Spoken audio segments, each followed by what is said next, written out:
I had the pleasure recently of having a very meaningful conversation with my friend Paris Muktadar. Paris is a Ayurvedic practitioner. She is a longtime yogi, as well as a master coach and a clinical counselor.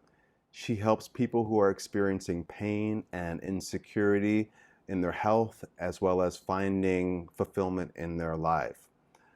In this conversation, we cover many different aspects of letting go, but here are a few things that we covered. Why letting go can be so difficult. How do our bodies hold on to memories and experiences? Letting go is also a process of finding ourselves again. And how to shift our perspective and change our relationship to the person, place, or thing that we are in the process of releasing from our life. And we end the discussion with a Qigong and Ayurvedic practice that will help support you in your process of letting go. I really hope that you enjoyed this conversation as much as we enjoyed having it. Yeah, now I can. Hello. Hello. How are you? I'm great. How are you? I'm good. I'm so excited about this conversation. I'm just trying to contain it all. Me too.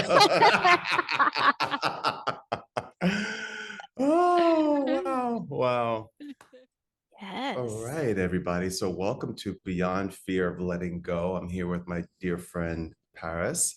And I just want to share a couple of quotes with you guys about the subject of letting go. Holding on is believing that there is only a past. Letting go is knowing that there is a future. One of the happiest moments in life is when you find the courage to let go of what you cannot change. Whew. So I want you guys to just have a sense of the genesis of this conversation between Paris and I.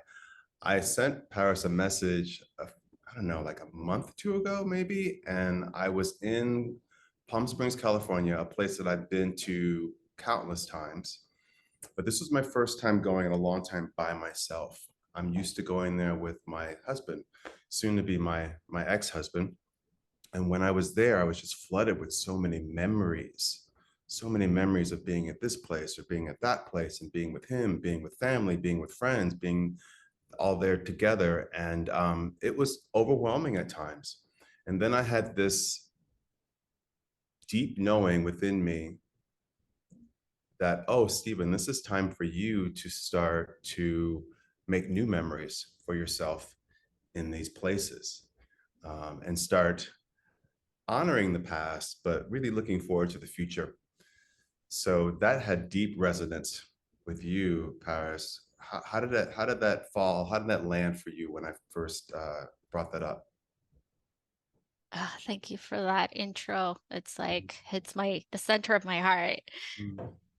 There have been so many different times where I have been there, what you're saying, but I think what really came to me when you said that was at the time I had first broken up with my ex-husband.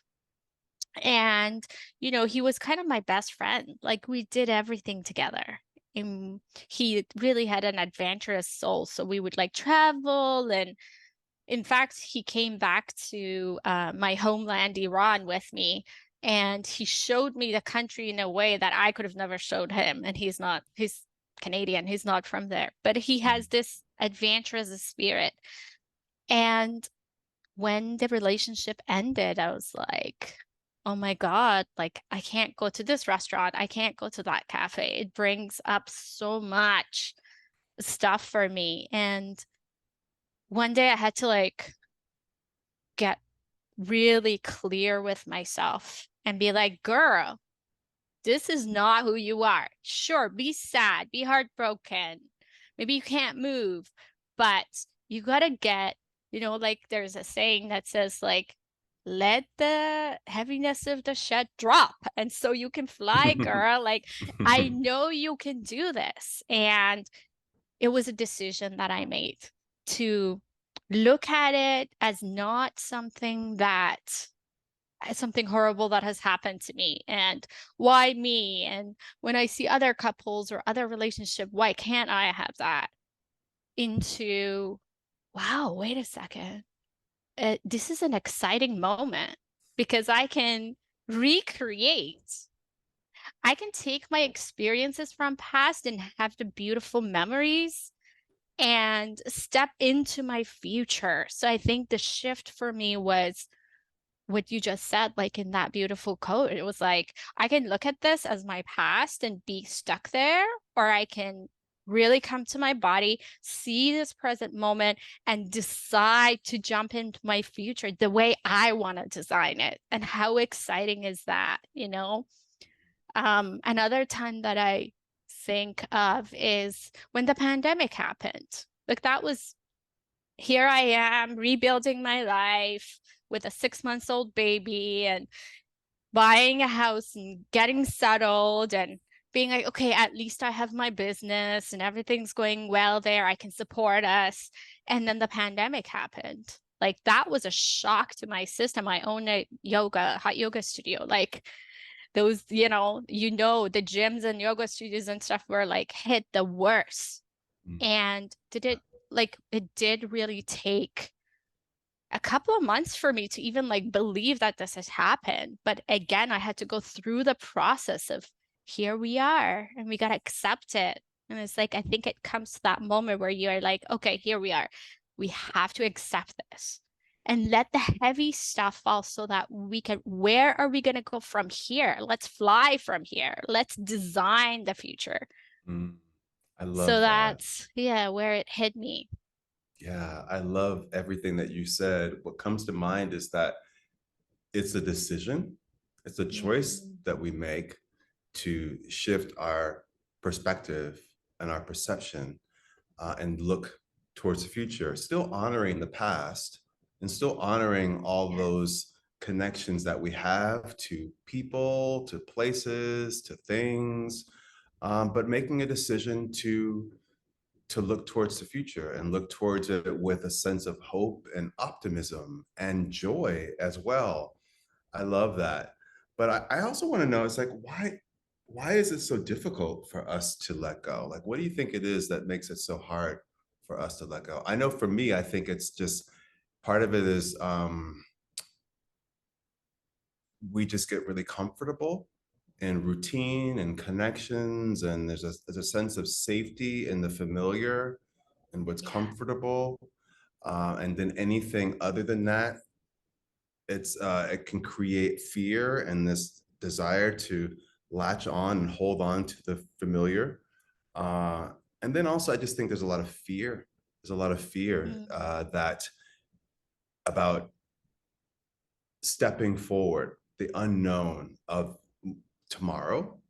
Like we know what yesterday was, we know what that is, we know the ins and outs of that. But how do we go from yesterday into this present moment, which still has moments of unknown because I don't know what's going to happen 2 minutes from now.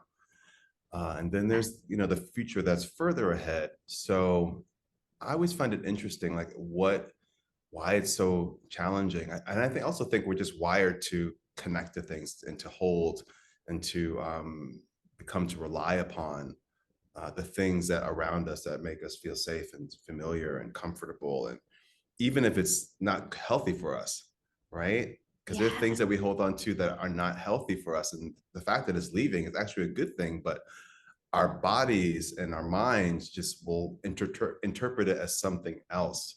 What do you think about that? Yeah, I think that's such a great point, and you hit the nail on the head there. Um, it's like our critter brain, right? Our critter brain only knows what is familiar. It only knows, um, I have done this in the past, no matter how uncomfortable it is or how maybe I'm in a relationship that's abusive or the person is not nice to me, but I know the process of that. I know maybe they had a relationship in their childhood that was similar to that. It's often like that. We choose our partners based on what we had in our childhood. And so that critter brain, and when we let go and we step in and we want to redirect and find a different direction, it freaks out. It really freaks out. So that moment where you're like, I don't know. I don't know what the future is going to bring for me. And I'm freaked out. You're actually doing it right. I think it's important to understand that because a lot of times we're like at that moment, we're like, no, this is too hard. I don't know this. So I'm going to go back. Yeah, yeah. Danger, danger, Don't danger. totally. I always tell my clients, I'm like, never look back, look forward and up. Never look down at your feet. Just keep going forward and up, even when you don't know where the road is leading. Like if you're going from New York to LA, you're not going to see LA before you hit the road. You're going to plan for it. You're going to put it in your GPS, and you're going to have faith and trust in this GPS and in your car that and the road, that the road is going to take you to the right place. And I think one of the most important things that I found, yes, it's very easy to talk about, oh, just look ahead and move on. We can't, as human beings, we love to hold on to things, especially if, like, depending on our doshas, like if there's a kapha person, kaphas have a big heart and they hold everyone and they're so loyal. So that for that loyalty to let go, there's a lot of attachment there. So understanding what's happening. So the first step is that awareness, that conscious awareness, that consciously I get to know what my constitution is, what my doshas are, what is happening to my brain right now. And that this discomfort is because of the unknown, because my creative brain is not used to it. So I have to actually take small steps that are very uncomfortable to create my new path. So just knowing that if it's really difficult for you, just set the intention. I still remember the day I was the pandemic hit and I didn't know what I was going to do with the studio. Everything was shut down and I'm like, "Oh my God, I can't do one more thing. Like I can't do another traumatic thing in my life." And I thought, "You know what? I can sit here and say that, or I can take the next step. If the world is going online, what can I do to bring what I was offering at the studio, and everyone would come out of the room and be refreshed and really like have change in their life? How can I bring that online? I don't know how, and I don't know what that holds, but I'm going to take the first step because I know what that step is like. I'm going to work really hard. I'm going to take action, because another thing that happens when we are in that mode of, oh my gosh, I'm so scared to not know what the future is going to bring, we go in the state of tamas in our mind, which tamas is kind of like darkness, it's stuckness. We can't find the light because we can't see clearly. Of course we can't, because something has happened and we're right in it. It's easy to see it from outside, but we're right in it, so we can't see it. So to come out of the state of darkness and tamas and not having motivation and not seeing clearly, what we can do is take action. Take action. Take any action. Move your body. Like what you teach us to do, Stephen, so beautiful, because the mind is kind of its own entity and the body is its own entity. And sometimes the body only wants to remember what we've done in the past, and so gets stuck in that place. Right. Start moving it, shake it off, let it go. And that's how you let go. And then see how, as you do that every day, what changes happen. It comes to you. The clarity comes from the actions that we take. Absolutely. I love what you said about uh, not knowing and the fear around not knowing. And if you can't take a specific action, just set the intention. Set an Yeah. intention and how powerful that is. And that it all comes about moment by moment, step by step. And I'm reminded that it's so important to allow yourself to feel your feelings as you move through the process. Sometimes I think people, and myself included, sometimes I want to jump from 0 to 90 in the Mm-hmm. blink of an eye. But there are some steps to go between 0 and 90, and give myself the opportunity to move through the steps. Now, how I move through them, how briskly I move through them. I don't have to necessarily move through them at a snail's pace, but I also don't have to move through them like a rabbit. I could find some way in between and just allow myself to honor where I am, because I think just the natural evolution of things is that we're going to flow from one moment into the next. Everything changes, nothing stays the same. But I think that it's easy to kind of get yourself stuck. Like you said, you can get yourself stuck and your mind can just get looped, stuck on this loop of memories and emotions attached to them, and ideas about those memories and those beliefs. And that can prevent us from moving forward. Energy is designed to flow freely, and that includes our emotional and mental energy. I love what you said about moving the body. Move a muscle, change a thought. Mm, Is my mantra. Is what I live by. Um, it doesn't mean that I bypass what I'm experiencing, but movement helps me to process the experience that I'm having, every kind of experience. And I think I think what we're talking about today is so important. It's so important. Wow. I love what yes. you and we've had a conversation before about, and we even mentioned it a little bit at the beginning of this one, about how this process of letting go is really a process of finding ourselves, reconnecting with ourselves. I know for me, I am reconnecting with parts of me that I haven't seen in a long time, parts of me that I'm meeting for the first time. I know for me, as I move through this process of letting go and moving through this divorce, I I've also realized that I'm dealing or have been dealing with depression and anxiety. And now that I've effectively been treating the depression and anxiety, it allows me to move through this process with so much ease and allows me to be in it, but also to zoom out and see the bigger picture. So when I was in Palm Springs, feeling those pangs of yesterday, and still those parts of me that are still holding on to the past, and holding on was actually creating some pain and suffering.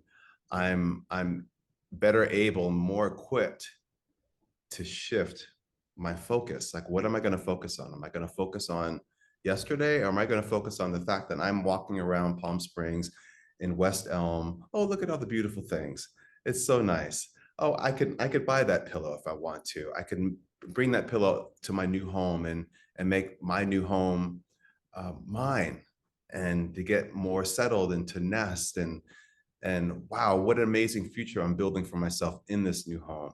So being present, and then also being forward focused, honoring the past, so important. Yeah. And in the meantime, all the while I'm just learning more about myself and finding more things about myself to love and respect, because it takes a lot of strength and courage to do what we're talking about, right? Absolutely. And I think again, like you, such a good point to say, we're not trying to bypass anything. It's so important to be where we are. And there's a lot of like heal this, healing that out there, in the internet world and everywhere nowadays. Like be positive, but you can't. You can't jump from that feeling of sadness or depression or feeling stuck to like just feeling happy. You have to taking that action, and you have to, I think healing happens when we meet our heart where it is. That is the one step. So like meeting our hearts where we are, and just again accepting. You accepted you that what you were just describing. You're like, let's accept a reality. Here we are. There's a bit of anxiety, a bit of depression, and it's so normal for me to go through divorce and change and experience all these emotional ups and downs. Like we're all human. We're going to experience that. Let us accept it. Let us see that this is where we are, but that this is not where we end up. Like it's so important to remember that this is just temporary. Just Yeah. like looking back at your life, like how many changes have you gone through? How many, obstacles have you overcome? This too shall pass. It really will. And while you're in this place of stuckness, I think one of the things that I do is when everything else I can't see clearly, I kind of look at the people who are holding the light. Like, Mm. the people that I want to become, the people who have gone through maybe what I'm going through, or they have gone through their own hardships and they've come through on the other side and they have the things I want, that they are living lives that I want. And I look at that and I go, okay, they did that. I can do it too, and kind of Yeah. like reverse engineer that into my own life. And just understanding that holding the light for others. Like if you think you are going through the most amount of hardship, first of all, you're not alone. And secondly, be sure that once this temporary thing is done, you are the light in someone's life, because if you're going through depression, if you're going through divorce, if you are healing from a disease, if you have lost weight, if you're the only one graduating from university from your family, if you sold a home and moved, you are holding the light for all the other people that might be stuck now, and they can look at you and be like, Stephen did it, I can do it. He got through it. So I can get through it. And so understanding that that day might not be today, but this is a process and you will get there too. So true. You made me think of my experience in recovery, going to recovery meetings and being someone many years ago, being someone who was very new to the process, new to sobriety and what have you, not knowing how to do it. But I'm sitting in a room full of people who've done that, who've done it for Mm-hmm. various amounts of time. And it's like, oh, wow, look for the people who have what I want, because they are that light, and they have a clear map as to what worked for them in order to go from where they were, which is very similar to where I was, to where they are now. And just follow, take what you need and leave the rest, but follow, and you too will move from where you are to where you want to be. So I love just being reminded of that. That's so important. I think what also comes to mind too from listening to you is just how, as we move through this process, we eventually find a sense of neutrality when it comes to reflections on memories and such, that we start to look at it from a more neutral standpoint, so that it doesn't have that same kind of charge when we think about yesterday, when we think about that person, that place, that thing, that doesn't have the same role in our life today that it had yesterday. And I think that's Mm-hmm. just an incredible place to eventually get to. And it's just like that quote I mentioned it earlier, it takes courage, but there's an incredible amount of freedom when we start to accept the things that we really can't change. We Yeah. find the courage to just accept and move from this place of like, oh, I can't, this thing has happened, I can't change it. Now what? Now what? Yeah. How do I live fully in this new phase of my life, with Mm-hmm. that knowledge? And there is a way. There is a way. I love how you've also talked to me about how what helps us to move forward is just by tapping into the five senses. Mm-hmm. Can you talk more about that? Yeah, absolutely. And I think that um again, going back to the critter brain and how it freaks out. Sometimes we could do all the talk therapy in the world and it works, but it takes so long, Yeah. And the reason why it takes so long is because we're only tapping into our logical brain. And I think that the link between the logical brain and the limbic brain, which is just like, only feels and remembers with feeling and remembers with the body, because our body remembers everything. Um, like the book, The Body Keeps the Score. Like it's such a fantastic book by Dr. Van der Kolk. And um, it's like how can we bring the two together? And I think um that's the kind of like why I created the program that I created. It's like, okay, all these women are coming to me or men are coming to me to heal, but it's taking forever if we do the therapy way or with their body. And if we're only focused on the Ayurvedic stuff, that's good too. But it's like, how can we melt the two together? And it's when you drop into your body. And how do we drop to our bodies? It's like our body, the only way that our sharira, our physical body, has to communicate with the outside world. Our soul is somewhere inside of here. And the only way that it can communicate and connect to the outside world is our five sense organs. So it's a tool that we have been given to connect, to communicate, to remember. And there's something magical happens when we are in the process of creating new memories and linking our the neurons in our brain and creating new pathways when we bring our sense organs to it. It's like if you want to create a new memory that becomes core memory, imagine what your eyes can see at that moment and have a plan of what your eyes are seeing at that moment. I just had one of those moments where I was like driving on the like really bad roads in Costa Rica, Yeah. and the girls and their friends are in my car and they have like their arms out and they're like ah! And the dog is going crazy in the back and we're listening to this nice music, and there was like a mist on the road and everything's green, and I was like, core memory created, because I literally wanted to remember what I smelled, what I could hear, what I could see, what I could taste in my mouth. How did my body feel at that moment?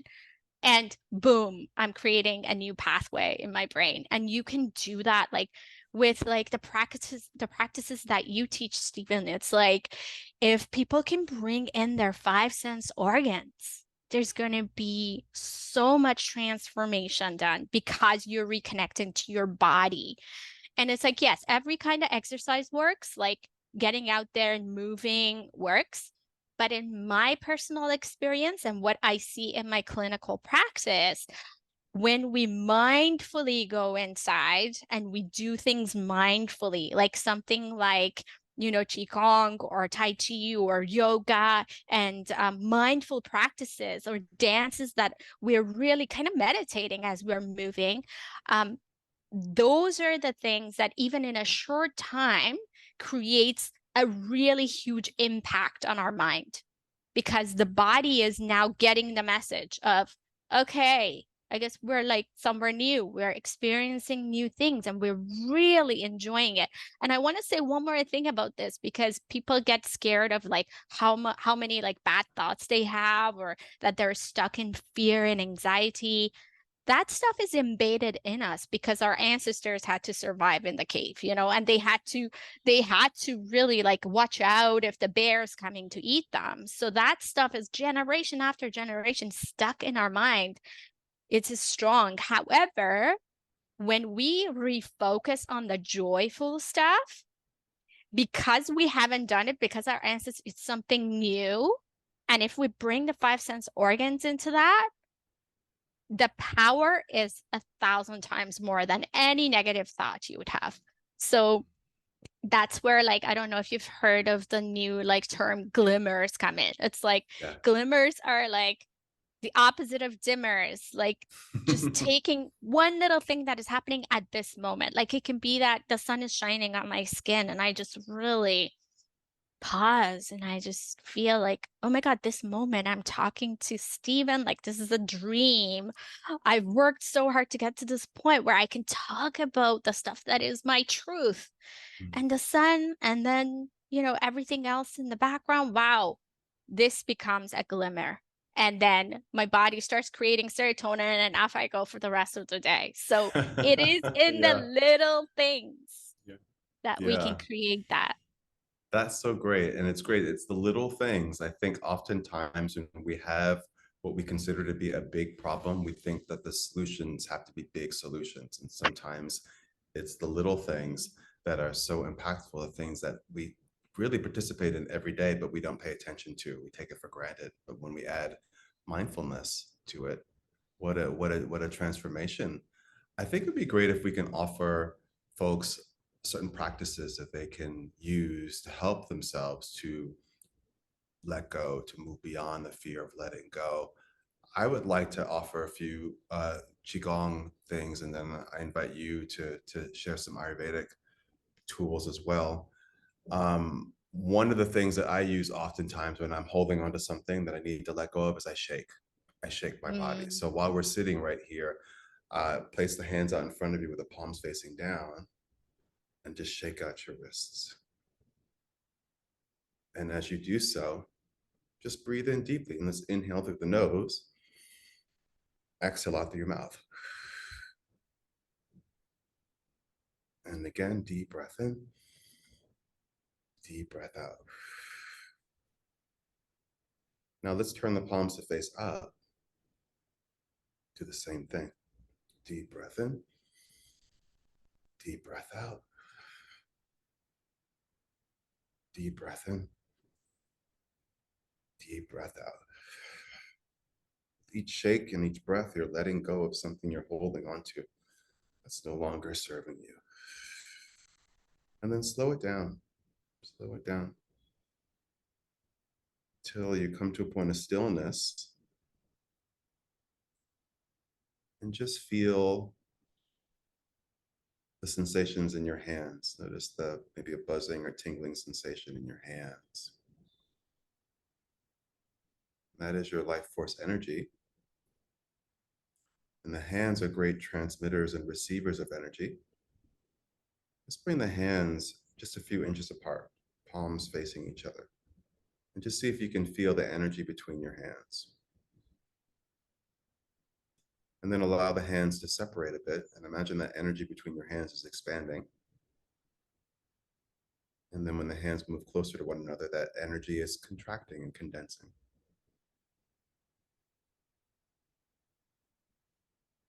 Just again, tuning into your own energy in the present moment, applying your senses.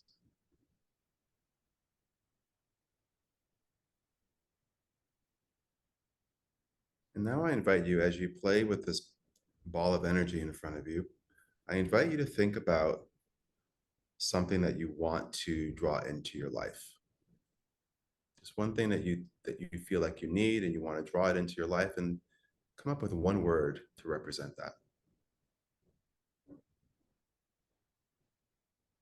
And then once you have that word, remember it.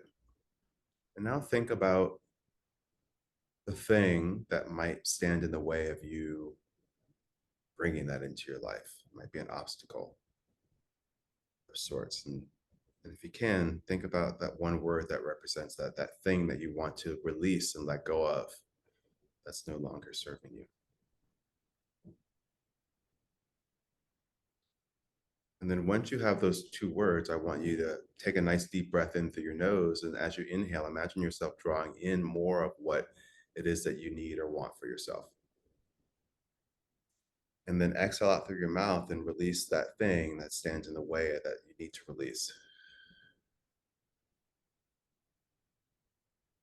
This time, as you inhale, draw your palms of your hands facing you, draw it in towards your heart. And then as you exhale, turn the palms away from you forward and press the palms away from you, releasing what no longer serves you. Inhale, palms face you, gather. And then exhale, palms face away, gently release.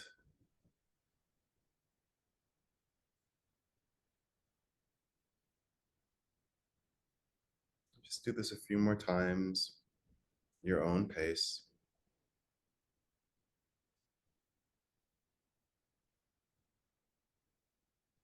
These are called breath prayers.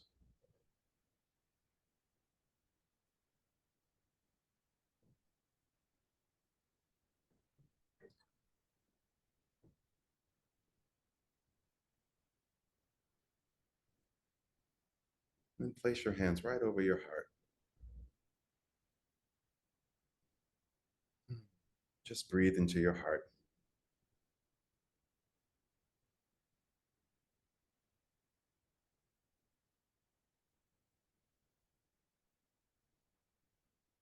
Just bringing more love and kindness and compassion for yourself as you move through this process.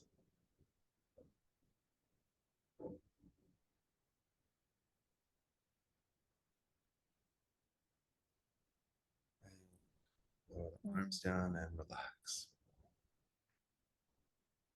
Mm. Beautiful. Thank you so much, Stephen. Sure. That was so, I could feel the tingling, prana flowing. It doesn't take much to shift, right? Oh, like totally. I feel the shift.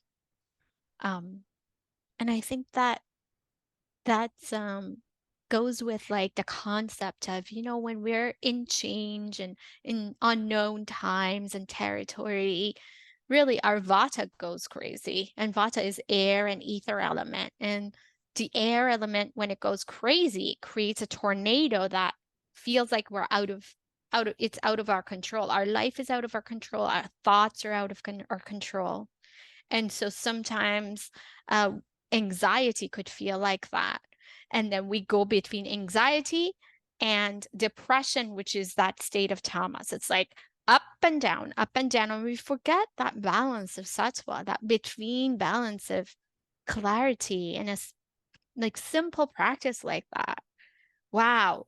And even I would just say, even if you don't feel like it, just force yourself for now to do this one action, to like get up, get yourself on Steven's channel and do this one action. Like it can be 10 minutes, but do the action. Get yourself to go out and go for a walk and really feel your sense organs. And like if you live near nature, like really bathing every element of nature into your body.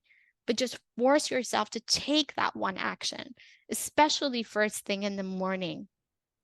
Because if first thing in the morning, we really take hold of our vata, which could go crazy, as soon as we take hold of it and we redirect it in a way that circulates in our favor, now we have prana.